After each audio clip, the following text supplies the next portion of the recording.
And nothing's wrong with loud, but you are a great reason to wake up. So just thank you for opening your home. You're literally letting me come into your home, and I don't take that for granted. So beautiful to meet all of you and to see old friends as well. As Janice was saying, I do live here in Honolulu, Hawaii. I lived in LA, as you'll hear in my story, for many, many years, and just moved back home about 4 years ago to raise my little monsters or munchkins, whatever you want to, depends what time of day. I have a 10-year-old and a 5-year-old. So you give me a reason not to make breakfast. So thank you for that. But I want to start our time together, with this song that I wrote with Karen Drucker. It's called "I Will Surrender," and we'll use it as a prayer, as a meditation, really just to open ourselves up to what wants to happen here, through me and through you. So, are we ready for this surrendering? Make sure you feel your feet on the ground. People in Hawaii take their shoes off so you can really feel the ground beneath you. And let's just sink into this moment together. I will surrender to my greatest, highest good. I will release any fear that blocks my way. For every step I take is taken in pure faith. And I am grateful every moment, every day. My mind is willing and my heart is open wide. I trust my instincts and let spirit be my guide. I vow to live a life that's real and pure and free as I continue walking in this mystery. I surrender to my greatest, highest good. I release any fear that blocks my way. For every step I take is taken in pure faith. And I am stronger every moment, every day. There may be walls, there may be roadblocks in my way, but I can choose to take a higher path each day. And now I know what I thought was safe and sound was only habit and regret that held me down.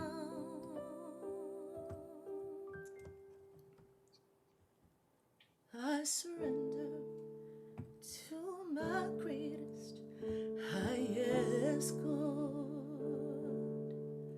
I release any fear that blocks my way. For every step I take is taken in pure faith. And I am kinder every moment, every day. I'm more loving every moment, every day. I'm so grateful every moment, every day. I surrender every moment, every day.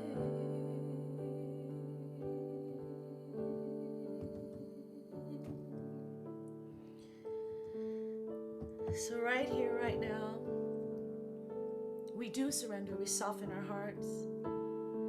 We quiet that monkey mind. We sink into this amazing community and the love, energy, and light that is just so present here. And we say yes.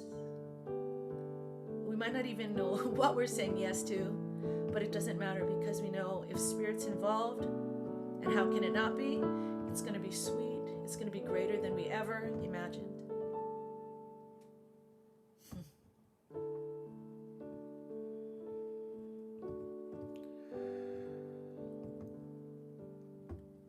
So it is. I felt that. I don't know if you did, but woo! Okay, so we're going to surrender right here. Isn't that what this time has been about? Wow, this pandemic, this challenge. And, you know, on this radio show, I have two other amazing hosts, and we're saying, how do we want to reemerge from this time? If I can come back with that, if I can just say, man, I'm kinder, I'm more thoughtful, we're golden, you know, then that was time that was not wasted, but that was time that was so on purpose. So thank you again for having me, for letting me share my story with all of you. I'm going to set up the scene, bring us back, you know, share a little bit about my story, and hopefully there's some nuggets there. So I'm going to take you back to when I was a sophomore at the College of Notre Dame in Northern California. And it was after I had decided, or more accurately, chickened out of going to Berklee College of Music, which is this, you know, well-known pop music school on the East Coast. You see, my parents put me into piano, like good Filipino parents. When I was in first grade, I played music for church services all through Catholic school, 13 years Catholic school, mind you. Talent shows, you know, by the time I was a senior, we had a manager, an all-girls band. We played all the malls. We did the radio shows. And I even released my first original single on this international label. It was actual vinyl album. Yes, I'm that young. And so I did all that. And yet here I was with all this fear and stage fright. I mean, it was never fun for me on stage. You have to know that. It was not fun. And yet something kept calling me, right? But here I was, and I thought, I can't do music. Here I was at college thinking, that's not mine to do. And so here I was, a communications major, giving up music, and a talent show pops up. No pressure. So I think, I'm just going to write a song. I start writing something. I love the piano part, and I have no clue what this song is trying to tell me, you know. And so here I am at this talent show. Imagine a dark stage with a soft blue light, and I perform this song that would change my life. But first you have to stop the running paper. Okay, here we go again. Dark stage, blue light, and this song.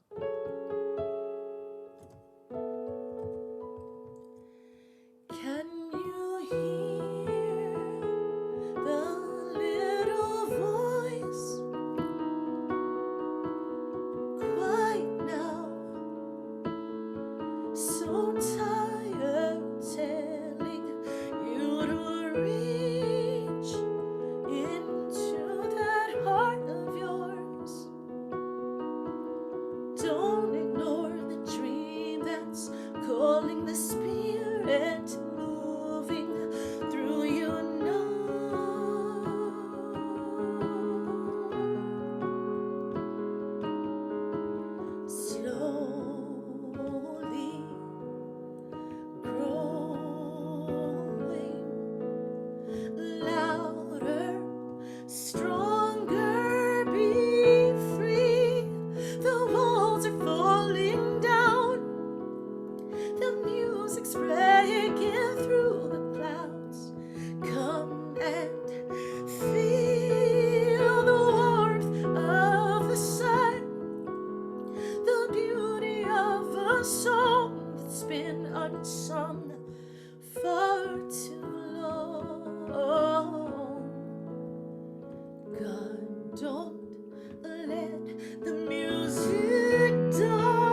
the music died for the first time in my life.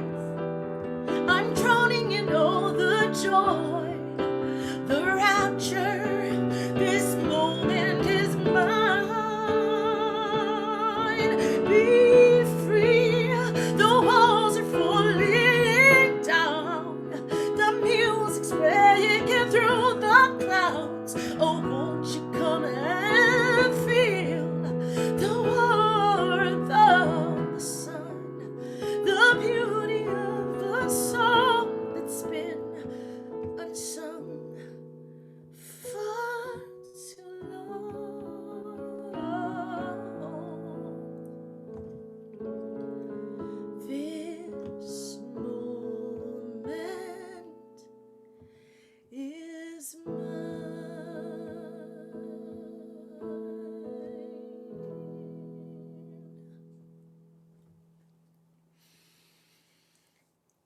So at the end of the song, there was complete silence, and then thunderous roar, right? This whole auditorium stands up, and I could see in the front row, they're crying, they're wiping their tears away. And the moment I wrote about in this song comes true, right? The music is alive in me, and they're all with me, and they can feel it. And do you know what? All I wanted to do was run off that stage. And I ran to my boyfriend, he's my husband now, and I remember I said, I can't do this. So how many times have you and I, just like in this story, have we wanted to run away, step away from your own greatness? And believe me, as you're hearing my story, I did it over and over again, but this loving universe, has not let me out of this contract I must have signed long time ago. And I believe it's the same, for you, that there is more music. There's another song in you. There's more brilliance, really, that wants to be sung through you and as you. So I could not deny, right? That was a spiritual 2x4. I mean, as scared as I still was, I had to do something about this. So I went to Cal State Long Beach, and I went into their commercial music program. Come to find out that commercial music there meant jazz. And growing up in Hawaii, no jazz. So that was a curveball. And for me to get to the jazz, I had to do classical music. I'm a pop songwriter, and that's what I thought I was signing up for. And so what I want to say about that is it was a curveball, and we've all had those curveballs. And yet, thank God, with this type of teaching, this spiritual beliefs that we have, or knowing, we know that curveballs can be a blessing if we let it. And let me tell you, for me it was, because it gave me so much more in my toolbox. When I became a professional musician, I had so much more to offer because of that curveball. So thank you, curveball. Once I graduated from college, and by the way, I didn't finish in the commercial music program because the jazz cats, they were taking like 8-9 years. It was a serious course, and I thought, I want to be in the industry, whatever that meant. So I got a BA in music. And so here I was right after college, and I started teaching voice lessons. My very first student called me up. He must have seen my flyer, voice shaking on the phone. His name is Bert Mentor. Can I take lessons? And he was in his 70s. I said, of course. I'm a new teacher. I'm like, yes, come on in. And Bert starts to share with me about when he was 4 years old and how he had found tap dancing and he loved it. And his mom took away his tap shoes. And all these years, this man, has just put away his creativity. I mean, that's the one story he shares with me to start our time together. And I said, of course, come and, just come.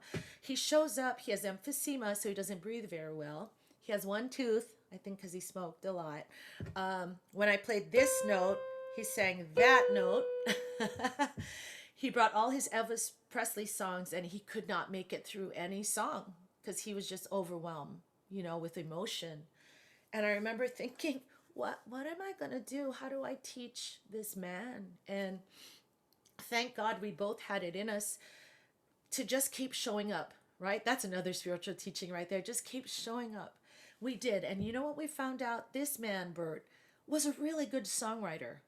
he had fallen in love with this grocery clerk who's probably in her 30s, I think. And just so inspired by her, he wrote 4 songs. One was called Queen of Hearts. And I had my little modest 4-track recorder, and we would record his songs. You know, we spent most of our time working on his songs. And he got to share them with his family, you know, his daughter. I remember his daughter. He was so proud. And do you know, a year later, this man, Bert, passed away.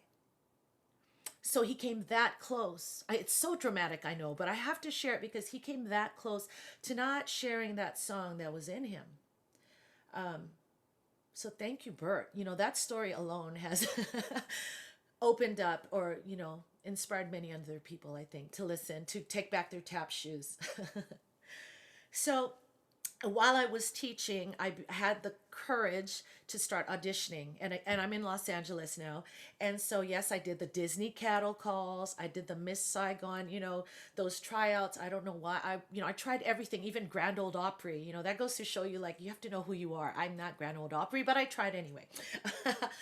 I wish then that I had read, I'm sure many of you have read Don Miguel Ruiz's 4 Agreements, right?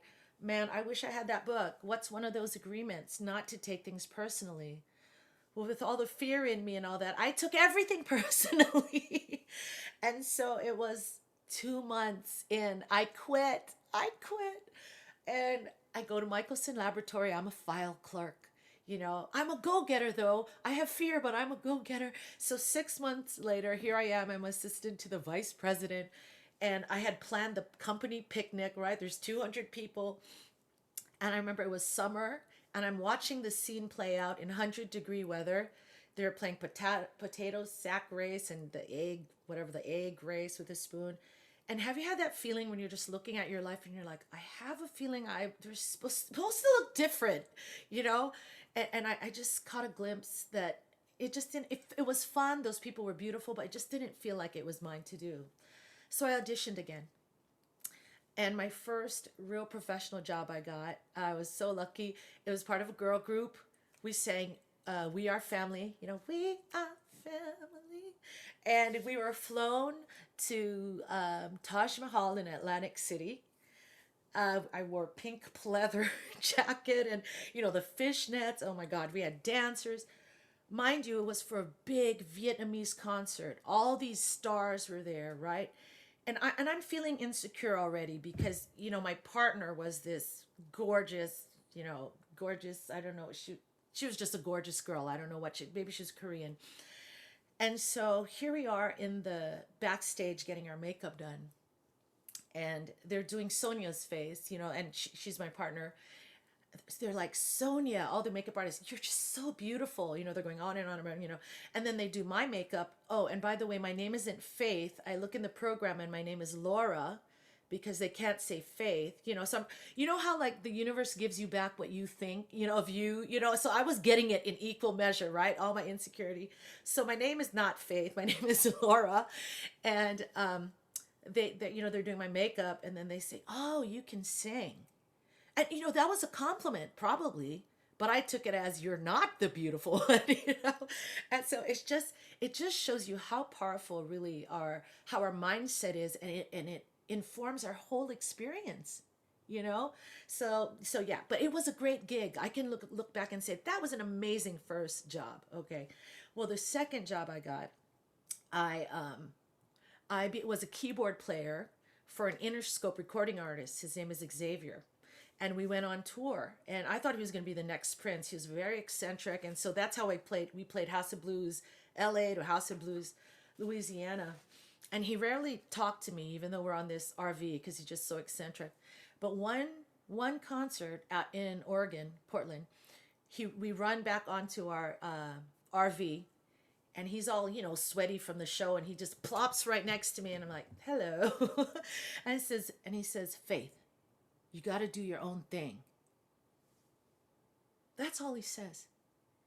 But we know, you know, there's always signs for us, especially since I think my heart, as you can tell, was longing for it. But my other parts of me were so scared. But somehow this man who never talks to me just says, Faith, you have to do your own thing. And so I started thinking, I have my own thing. And that's what really launched me into my first album. It's called In Search of Faith. right? In search of me. Faith is my middle name, by the way. My full name is Esther Faith Rivera. And I always gave Esther a bad rap, like growing up, right? I don't know if any of you guys have, I had, the bad perm, I was chunky, blah, blah, blah, blah. So I took this name Faith as something I could step into. Maybe she was more fearless than I was. So here I was in search of faith, my first album. And also that title was about me expanding my faith, even though I grew up 13 years, in Catholic school. By the time I was in college, I danced with atheism. How many of you did that too? But I decided life was so much better with God.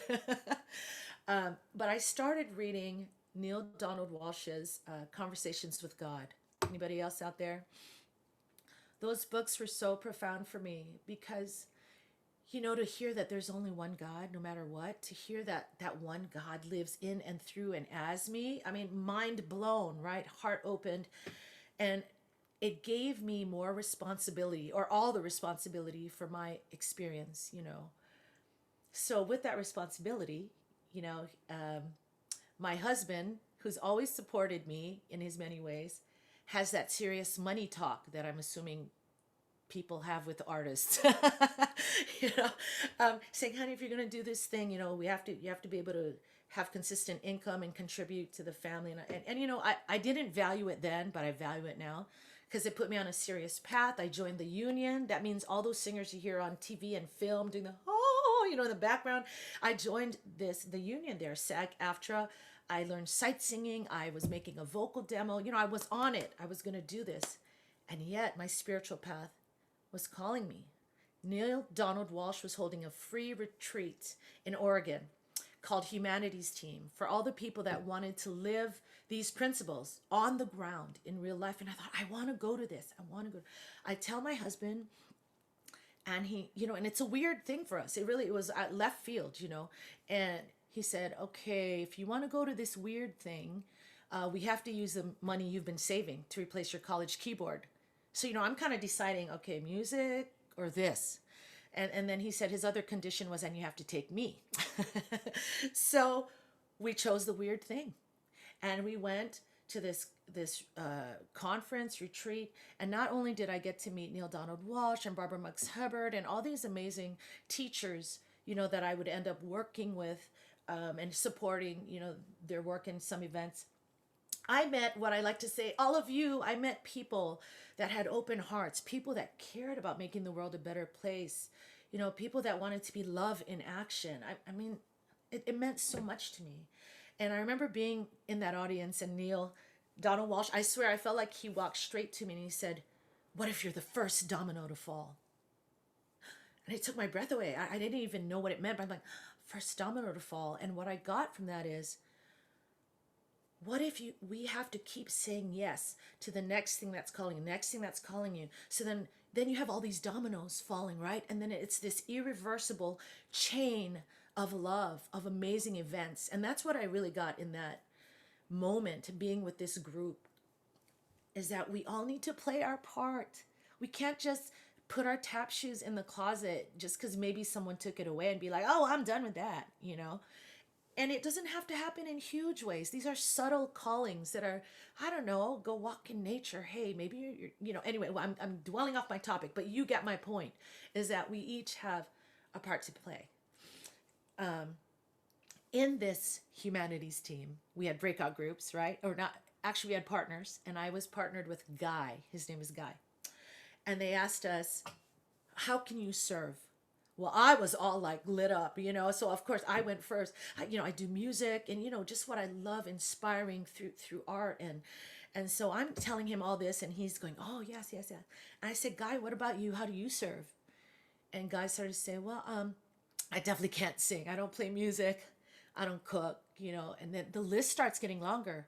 I'm not really crafty. I've never been good with building things. And I'm thinking, oh my God, where's he going? His energy is kind of going like, I can't do that. I don't. But at one point he kind of perks up. He gets this flash. He goes, Faith, I can love. I mean, like he's like, I can love. Like he didn't care about all those other things he had just named off. And in that moment, I knew everyone can serve because everyone can love. This is from Martin Luther King. He says, everybody can be great because anybody can serve. You don't have to have a college degree to serve. You only need a heart full of grace, a soul generated by love. Isn't that you and me? Mother Teresa, she wrote that love cannot remain by itself. It has no meaning. Love has to be put into action, and that action is service. So that's why communities like yours, CSL Tucson, I mean, that is the opportunity and the gift in what you have here. And I loved coming on early to hear hear all the chit chat. It was chit chat, to hear all the chit chat, because you're all family, that it's through communities and through families like this that we can see love in action, And it's a beautiful, beautiful thing. The retreat, humanities team, was hosted by Marianne Morrissey. I'm not sure if you're familiar with her. She's a great teacher in this movement and beyond. I didn't know who she was, okay? It was called the Living Enrichment Center. Not knowing anymore, oh, there we see another fan of Marianne Morrissey. Without knowing any better, I asked, hey, can I perform there? I was there. Can I sing on a Sunday? And I didn't know there was a waiting list. I didn't know they were the largest New Thought Center on the planet, And she chose this one song that I wrote based on the words in Conversations with God about the universe being a copy machine, that what you put in, you get back, right? And I wrote this strange song called Kumbaya, teaching myself about this law of attraction. So she chooses this song, and I'm like, okay. And so I sing on that one Sunday. There are 1,000 people in every service, and there are 3 services, so that's 3,000 people. And Mary, I see my lyrics up on screen. She's, if you come from need, the need will be the seed of your story. I mean, she's using it in her talk. And here I am singing this one song, and in that one morning, I sold more CDs than I sold an entire year. So in one fell swoop, because I chose a weird thing, because I listened to what was nudging at me, I had found my calling. I had found the people I could serve. And even though I still had this fear, I had such a greater purpose. And not to say that it wasn't a good enough purpose, to pay my bills and to, have a thriving living. But for me, there was something about me saying yes and stepping into my own greatness that would play my part and hopefully uplift all. And, it's what's led me here to you today. I mean, that year when I said yes, this is a whole other talk, but that is the year I won an Emmy for writing a song and singing a song, that felt like it came out of the blue. But when you say that kind of yes, things fill in, things come in. I think that your heart has been dreaming of that you don't even know, and so it's been, I can't say I've been perfect, but I've always wanted to surrender, more and more, because through this pandemic, I want to invite you to think, maybe has there been unexpected blessings? Because me, certainly there has been. And I want you to listen to me, and maybe if there's a good point, you can type in the chat what those blessings are. The blessing is I'm all the way in Hawaii, raising my kids with my family, and I still get to do this thing I love with you. That is like freaking awesome. And I'm going to end my talk here with a quote and then one final song. But I couldn't share this story without sharing this quote that really made me, helped me through this, all this fear. And it's Marianne Williamson's quote that I'm sure many of you love. And it goes like this: our deepest fear is not that we are inadequate. Our deepest fear is that we are powerful beyond measure. It is our light, not our darkness, that most frightens us. We ask ourselves, who am I to be brilliant, gorgeous, talented, and famous? Actually, who are you not to be? You are a child of God. Your playing small does not serve the world. There is nothing enlightened about shrinking so that people won't feel insecure around you. Yeah, she's going, woohoo! We were born to make manifest to the glory of God that is within us. It's not just in some of us, it's in all of us. And when we let our own light shine, we unconsciously give other people permission to do the same. As we are liberated from our own fear, our presence automatically liberates others. How does that sound? How does that sound? I mean, so that means what? I get to step into more of my brilliance, maybe find more joy and creativity, and just by default, wherever you show up, maybe it's a little better. And you're having fun. I don't know. Have I sold you? We're being called to nothing less, right, than our own unique greatness. So I want you to take that in as I sing this final song for you. Called to be.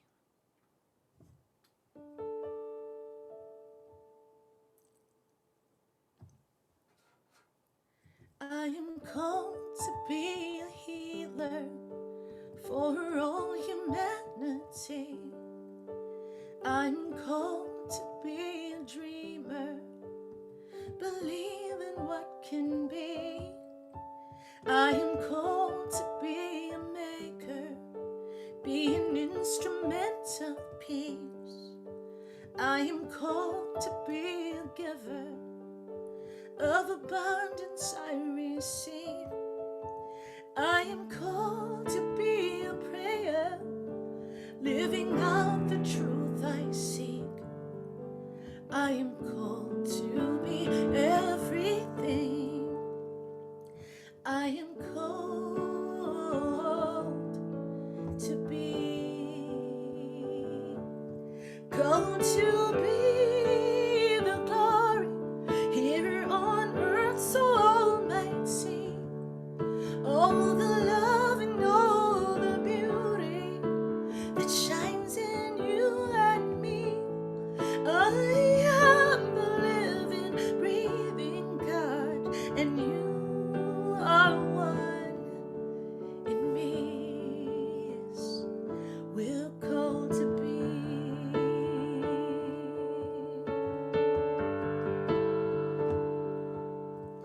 You are called to be a mother, to nurture family. You are called to be a brother, be strength in times of need. You are called to be a neighbor, see a friend in all you meet. You are called to be a leader, to build community. You are called to be a prayer, living out the truth you seek. You are called to be everything. You are called to be, called to be the glory here on earth so all might see. All the love and all the beauty that shines in you and me. You are the living, breathing God, and you are one in me. Yes, we're called to be.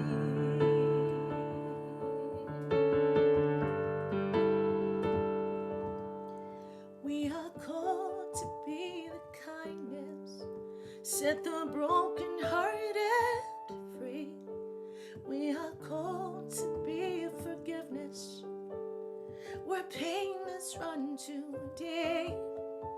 We are called to be compassion, be the wind beneath each wing. We are called to make communion, only then can we succeed. We are called to be a prayer, living out the truth we seek. We are called to be everything. We are called, oh, to be, yeah. Called to be the glory here on earth so all might see. All the love and all the beauty that shines in you and me. We are the living, breathing God, and you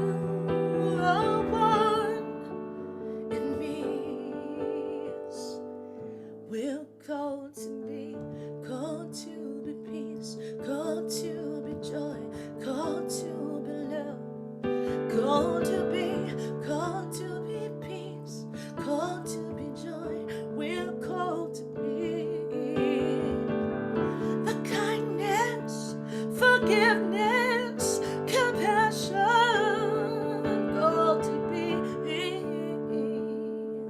Yes, you and me, oh, we're called